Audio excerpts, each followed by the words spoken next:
dalam rangka operasi ketupat budaya tahun 2025 dimulai.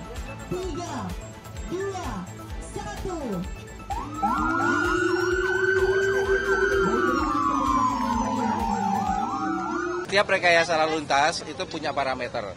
Jadi parameter ini untuk jalan tol ditetapkan oleh Jasa Marga dan Kepolisian.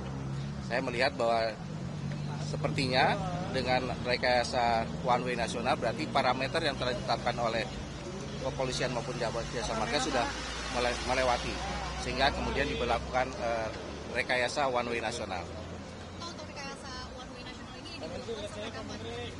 Mungkin nanti kita lihat situasinya, ya. Dari Jasa Marga dan Kepolisian punya parameternya, jadi sepanjang parameter itu masih memungkinkan untuk dilakukan one way nasional itu akan dilakukan. Tapi kalau memang sudah tidak memenuhi, tentunya one way nasional akan diberhentikan.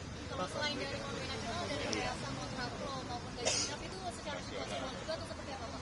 Iya, seperti yang tadi saya sampaikan, setiap rekayasa itu punya parameter. Jadi setiap rekayasa punya parameter.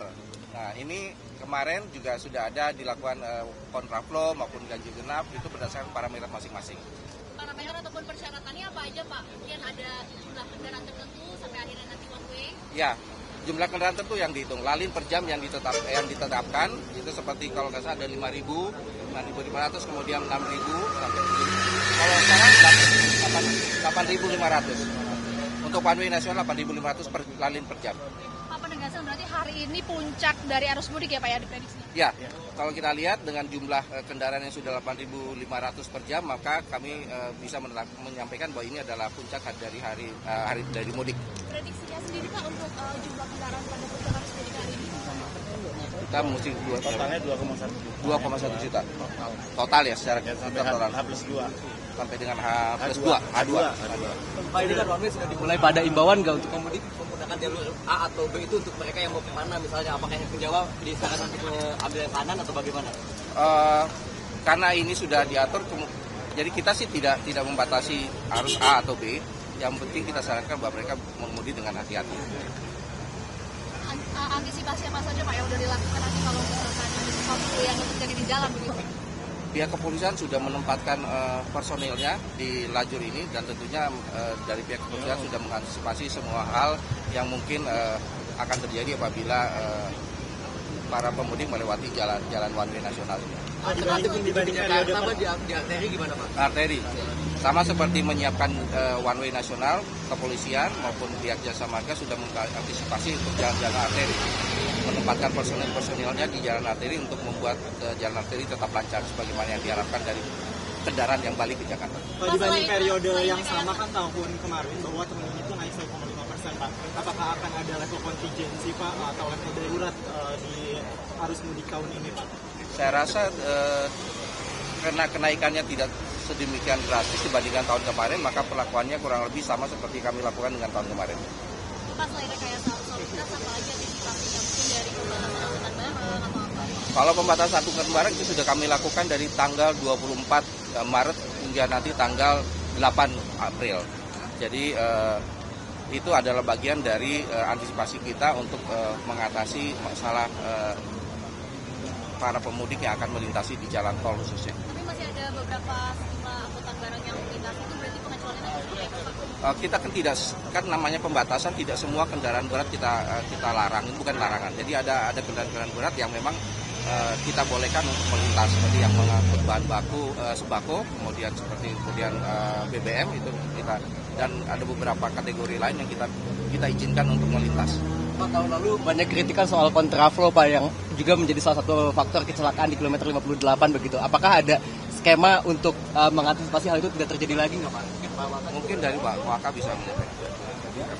Skema untuk antisipasi kontraflow gitu. Baik, terima kasih.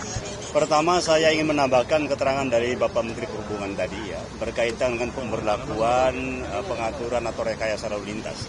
Jadi hari ini kita kembali melakukan untuk one way, satu arah.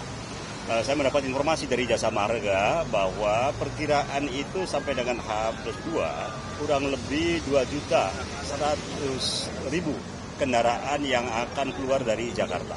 Dan kalau sampai dengan tadi malam, tadi pagi, itu tercatat kurang lebih 1.200.000.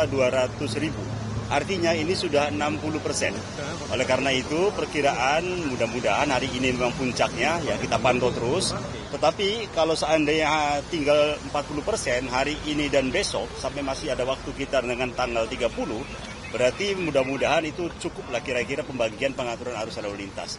Jadi kalau rekan-rekan tadi menanyakan apakah prediksinya seperti apa, mudah-mudahan ya kalau kita melihat dengan rekayasa yang sudah kita lakukan sampai dengan pagi hari ini, insya Allah nanti besok dan lusa juga ada kepadatan, tetapi itu masih bisa kita antisipasi dengan baik. Ya. Pak, terakhir berarti kan semalam ini sempat ada secara berkala ya Pak ya, ini terkait dengan penerapan one way-nya. Nah itu sudah, apakah itu sudah bisa mengurai kepadatan Pak sehingga hari ini juga akhirnya dilakukan take off? Ya betul, itu sangat memudahkan sekali untuk pengaturan rekayasanya.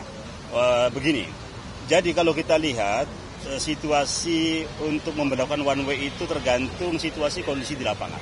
Jadi kemarin misalnya jadwal akan kita tentukan sesuai dengan waktu.